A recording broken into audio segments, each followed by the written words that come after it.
میں اس کی ایک مثال دیتا ہوں، اس کو اچھی طرح سمجھیں۔ جب بچہ پیدا ہو تو کتنا عرصہ تک اس کو ماں دودھ پلائے؟ 2 سال تک پلائے یا 2.5 سال تک پلائے؟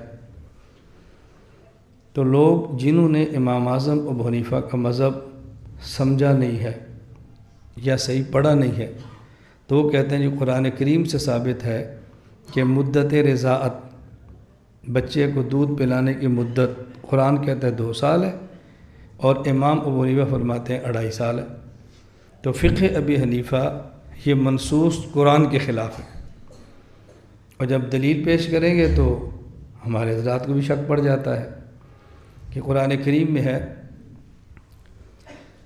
جب اللہ رب العزت نے رضاعت کا مسئلہ بیان فرمایا تو یہ فرمایا والوالدات یرضعن اولادہن حولین کاملین، کہ ماں اپنے بچے کو مکمل 2 سال تک دودھ پلا سکتی ہے۔ تو قرآن کریم میں 2 سال کی مدت ہے، امام حنیفہ فرماتے ہیں 2.5 سال تک پلا سکتی ہے، تو دیکھو امام صاحب کا مذہب قرآن کے خلاف۔ ہم کہتے ہیں آپ نص ایک لیتے ہیں، امام حنیفہ ایک نص نہیں، ساری نصوص کو لیتے ہیں، ساری آیات سامنے رکھتے ہیں، ساری احادیث سامنے رکھتے ہیں۔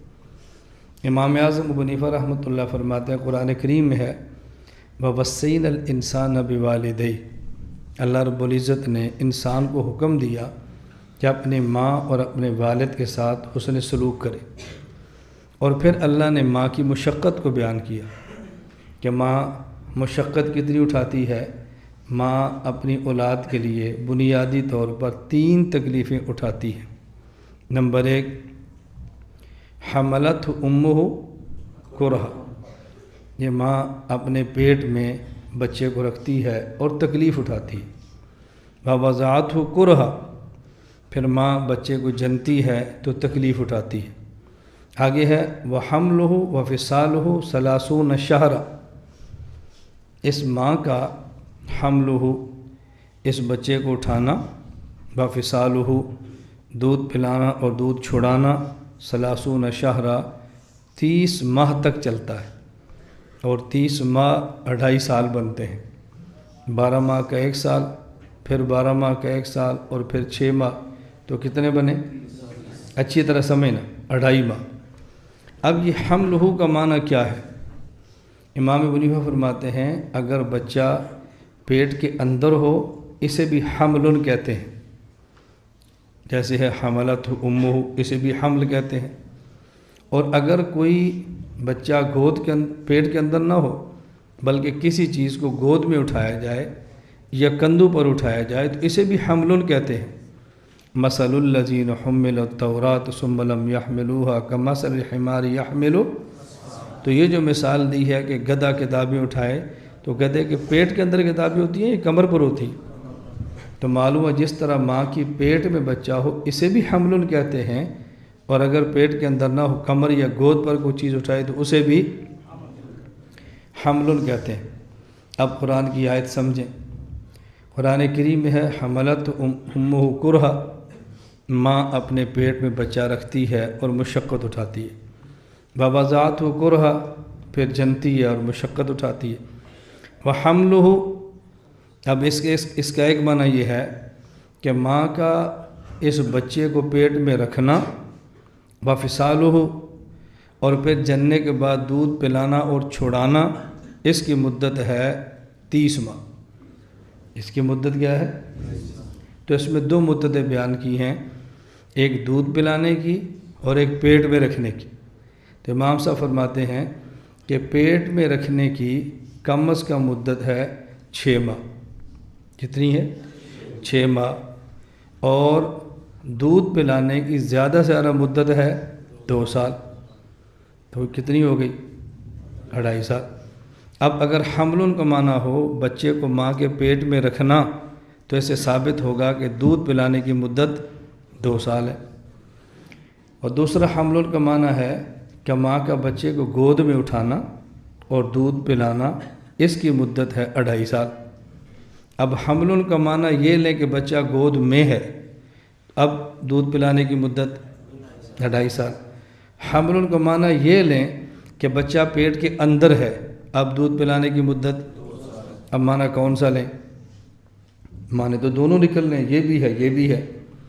تو حضرت امام صاحب فرماتے ہیں اس پر ایک قرینہ اور ایک اشارہ موجود ہے کہ بہتر یہ ہے کہ حمل سے مراد لو ماں کا بچے کو گود میں رکھنا۔ کیوں؟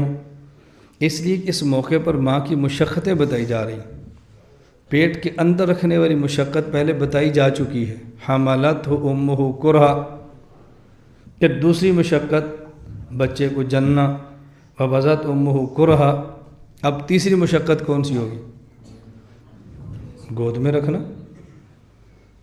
تو مشقتیں بتائی جا رہی ہیں نا، گود میں رکھنا، تو قرینہ اس بات پر ہے کہ اس سے مراد ہو گود کے اندر رکھنا۔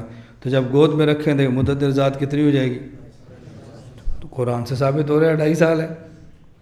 دوسرا قرینہ سمجھیں کہ حمل سے مراد بچہ گود میں رکھنا ہے، وہ کیا ہے؟ پہلے آ گیا حملتہ امہ کرہا ووضعتہ کرہا، آگے وہ حملہ، اب پہلے بھی حمل ہے پھر بھی حمل ہے۔ پہلے حملت کا معنی بھی بچے کا پیٹ میں ہونا، اور اس حمل کا معنی بھی بچے کا پیٹ میں ہونا، تو ایک معنی کو 2 مرتبہ بیان کیا نا۔ تو اگر ایک لفظ 2 مرتبہ آئے اور معنی ایک ہو، اسے علم بلاغت میں کہتے ہیں تاکید، اسے کہتے ہیں تاکید۔ اور ایک لفظ 2 مرتبہ آئے، پہلی مرتبہ معنی اور ہو، دوبارہ معنی اور ہو، اسے علم بلاغت میں کہتے ہیں استیناف۔ اور بلاغت کا قاعدہ ہے استیناف تاکید سے اولا ہوتا ہے۔ تو قرآن کریم تو فصیح کتاب ہے نا، تو اس بضابطے کا تقاضا ہے کہ حمل سے مراد گود میں رکھنا ہو، تو بچے کی ہم مدت ارضاعت کتنی ہوگی؟ اور وہ آیت بتا رہی ہے والوالدات یرضعن اولادہن حولین، اس سے کیا معلوم ہو رہا ہے؟ 2 سال۔ اب امام صاحب فرماتے ہیں اس آیت کو پڑھیں تو اس میں بھی اشارہ ہے کہ مدت ارضاعت 2 سال سے زیادہ ہے۔ وہ اشارہ کیسے ہے؟ فَإِنْ أَرَادَ فِصَالًا، فَإِنْ أَرَادَ فِصَالًا، یہ اگر مشورے کے ساتھ دودھ چھڑانا چاہیں تو فلا جناح، گناہ نہیں ہے۔ اب مشورے کا مطلب کیا ہے؟ جب مدت ارضاعت ہے ہی 2 سال، اب مشورے سے چھڑانا چاہے تو کوئی گناہ نہیں۔ فا عربی زبان میں آتا ہے تعقیب مال وصل کے لیے۔ تعقیب مال وصل کا معنی ہوتا ہے کہ پہلے یہ حکم اور اس کے فوراً بعد دوسرا حکم، بعد میں بھی ہو اور فوراً بھی ہو، تو بعد کو کہتے ہیں تعقیب، اور فوراً کو وصل۔ اگر فوراً نہ ہو، دیر سے ہو، تو پھر کہتے ہیں فصل۔ ہم کہتے ہیں ابھی بیان ہوگا اور 10 بجے کے بعد کھانا ہوگا، اب یہ کھانا بیان کے بعد ہے یا پہلے ہے؟ تو کہیں گے تعقیب ہے۔ فوراً ہے یا دیر سے ہے؟ تو کہیں گے تعقیب مال فصل۔ بیان ختم ہوگا تو فوراً کھانا ہوگا، یہ تعقیب مال۔ تو امام سے فرماتا ہے فَإِنْ أَرَادَ، مدت ارضاعت تو ہے 2 سال، بس اگر مشورے سے وہ چھڑانا چاہیں تو اسے معلوم ہوتا ہے کہ 2 سال کے بعد بھی گنجائش ہے، تبھی فرما رہے ہیں نا، چھڑانا چاہیں تو حرج نہیں ہے۔ تو اس سے گنجائش نظر آ رہی ہے، وہ گنجائش کتنی ہے وہ دوسری آیت سے پتہ چلا کہ مدت ارضاعت 2.5 سال ہے۔ اب امام صاحب رحمہ اللہ کا تفقع دیکھو، وہ فرماتے ہیں کہ ایک دلیل سے معلوم ہوتا ہے کہ مدت ارضاعت 2 سال ہے، اور ایک سے معلوم ہوتا ہے مدت ارضاعت 2.5 سال ہے۔ جو بچہ اپنی ماں کا حقیقی بیٹا ہے وہ تو ہے ہی، اور کوئی کسی عورت کا بچہ ہے اور کسی عورت کا دودھ پی لے اور بچے کی عمر ابھی 2 سال نہ ہو، 2 سال کی عمر کے اندر کسی عورت کا دودھ پی لے تو وہ عورت اس کی بن جاتی ہے ماں۔ ماں کون سی؟ رضائی ماں، حقیقی معنی رضائی ماں۔ اب ایک اس ماں کی بیٹی ہے جو حقیقی ہے، خواہ دودھ پیے یا نہ پیے، ایک اور بچہ ہے جس نے اس ماں کا دودھ پیا 2 سال کی مدت کے اندر، یہ رضائی بیٹا، وہ حقیقی بیٹی۔ تو یہ بیٹی اور بیٹا دونوں آپس میں بھائی بہن ہیں، اب ان کا نکاح آپس میں نہیں ہو سکتا۔ لیکن اگر یہ بچہ دودھ پیے کسی عورت کا 3 سال کی عمر میں، اب اس عورت کی حقیقی بیٹی کا یہ بھائی نہیں ہے، اب نکاح ہو سکتا ہے۔ اب امام صاحب رحمۃ اللہ فرماتے ہیں کہ دو باتیں سمجھیں.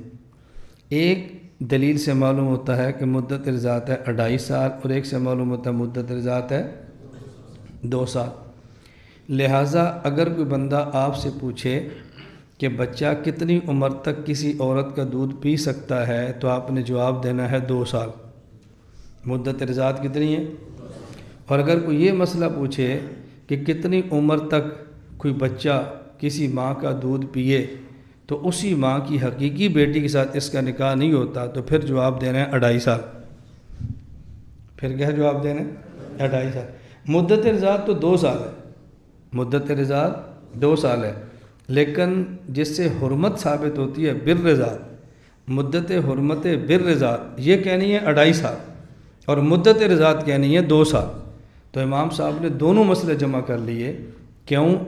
اگر آپ یہ کہیں گے کہ 2.5 سال کے اندر اس نے دودھ پیا اور یہ رضاعی بیٹا نہیں بنتا، تو دوسری آیت سے ثابت ہو رہا ہے کہ مدت رضاعت 2.5 سال ہو سکتی ہے، تو ہو سکتا ہے مدت رضاعت 2.5 سال ہو. اس لیے جو حرمت مسارت بالرضاعت کی بات کرنی ہے وہاں 2.5 سال کہنا، اور مدت رضاعت کی بات کرنی ہے تو 2 سال کہنا. امام صاحب نے اس آیت کو بھی لیا ہے، اس کو بھی لیا ہے، دونوں کو جمع کیا ہے. اسے کہتے ہیں تفقہ ابی حنیفہ. بات سمجھ آئی؟ اب دیکھو امام سے فقہ انہوں نہیں سمجھ آیا تو اعتراض کیا، اور ہمیں نہیں سمجھ آیا ہم منہ اٹھا کے کھڑے. مرکز اہل سنت کا کمال یہ ہے ہم ایسے شبہات کو صاف کر کے مسلک ابی حنیفہ کو کھلا بیان کرتے ہیں. اس لیے ہم کہتے ہیں ہمیں مسلک ابی حنیفہ پر شرح صدر. ہم اندھے مقلد نہیں ہیں، ہم آنکھوں والے مقلد ہیں. یہ جو ہم کہتے ہیں نا ہم اندھے مقلد ہیں، ہم مقلد ہیں لیکن اندھے نہیں ہیں، آنکھوں والے مقلد ہیں، دیکھ بھال کے مقلد ہوئے ہیں. اس جیسا کوئی شخص دنیا میں ہے تو ہمیں لا کر دکھاؤ. ایسا شخص دنیا میں ہے تو کوئی لا کر دکھاؤ نا، ہمیں بھی دکھاؤ دنیا میں ایسا شخص موجود ہے. اللہ ہمیں یہ بات سمجھنے کی توفیق عطا فرمائے. لا الہ الا اللہ، لا الہ الا اللہ، لا الہ الا اللہ، ما لنا رب سوا. لا الہ الا اللہ، لا الہ